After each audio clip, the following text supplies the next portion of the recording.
Thank you, Master.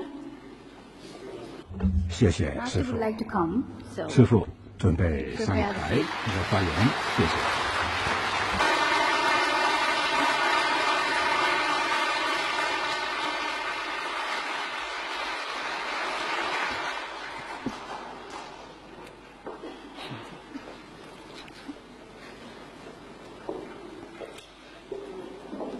尊敬的副总干事、各位大师、代表、各位嘉宾、各位朋友们，大家好。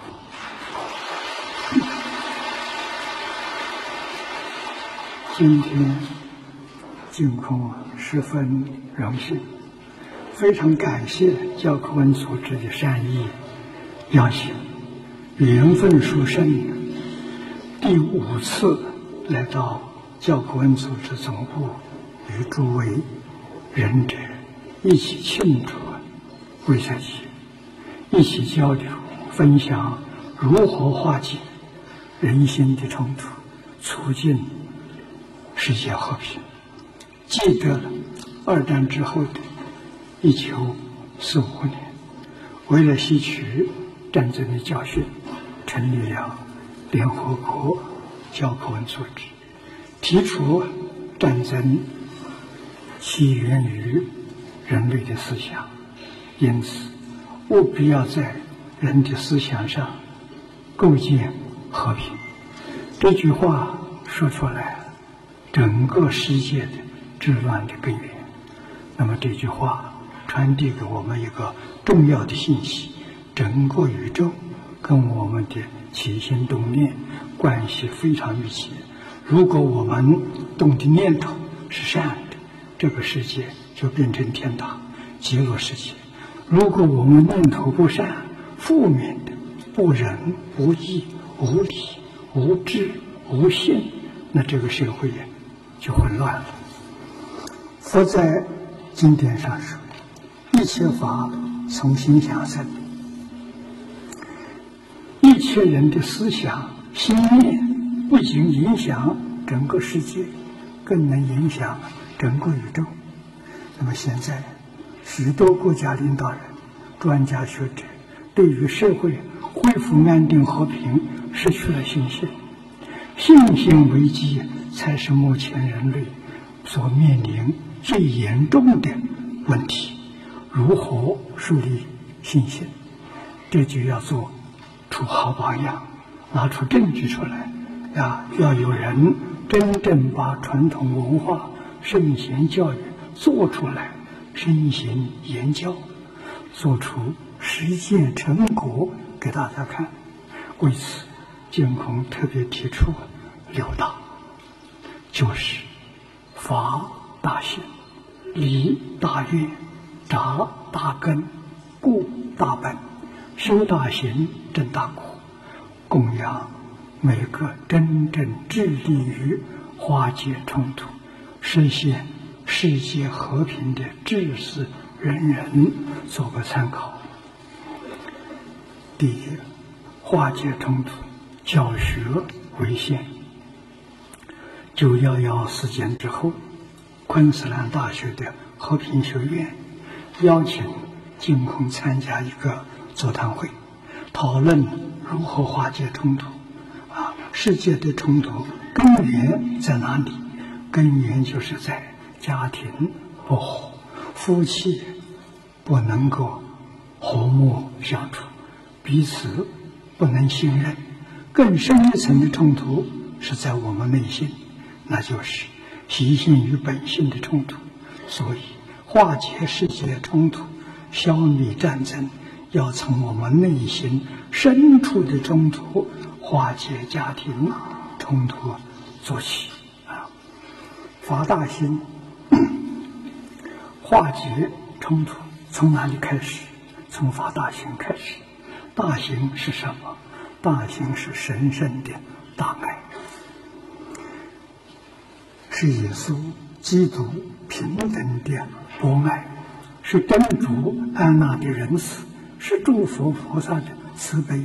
神爱世人，我们敬仰神，所以我们在生活上要把神圣的爱充实内心，还要带给身边所有的人。那么这种神圣的大爱就是我们的真心啊。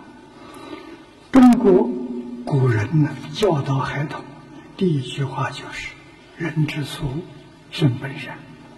这个善不是善恶的善，是本性本善，这是自信，是真心。真心每个人都有，古今中外男女老少人人都有。用这个真心待人处事，就会平等，无条件的爱护一切人。这就是耶稣基督的爱人如己，就是佛菩萨无缘大慈，同体大悲。中国的老祖宗了不起，将回归本性本善、神圣大爱的教育概括成一个孝字。孝这个字是会意啊，它是由2个字组成的，上面是老字，下面是字，表示老一代与子一代是一体，上一代还有上一代，下一代还有下一代，数穷三际，横遍十方，无穷无尽的众生都与我们呢是一体，从此生出来的大爱就是大孝，是至孝啊！这就是佛法说的菩提心，清净平等的爱一切众生。为什么？因为整个宇宙是一个生命共同体，一体就是自信，多么亲切！佛法说人我不二，怎么能不爱呢？啊，还会讲条件吗？孝是中国五伦大道的根本，父子有亲，父子与孩子之间自然的亲爱，是我们本具的自信，每个人都有。我们仔细观察，父子有亲就在我们身边，就在我们现行的小婴儿的身上。人生日日，体路正常。你看，出生不到100天的婴儿，他的眼神，他的笑容，都是天真无邪，对每一个来逗他的人都是那么样的欢喜。再看他的父母，怀着无限的爱心照顾他，那么样小心翼翼，毫无保留，这就是一体的亲爱。所以老祖宗有智慧，看出父子有亲呢，这种亲爱是道德的源头，因由此生出万德万恨，流出万德庄严。佛教的慈悲，耶稣基督的平等博爱，真主安那的仁慈，都是自信的流现。宗教源于此，文化文明皆源于此，它是根本。可是到了婴儿在长大，知道谁是他的爸爸，谁是他的妈妈，他就有了分别了，分别就有了染污，失去了亲近心。这就是心相近，心相远。如何让亲近平等的亲爱永远保持下去，那就需要教育，圣贤的教育，宗教的教育就从这开始了啊！这就是古佛教新来学。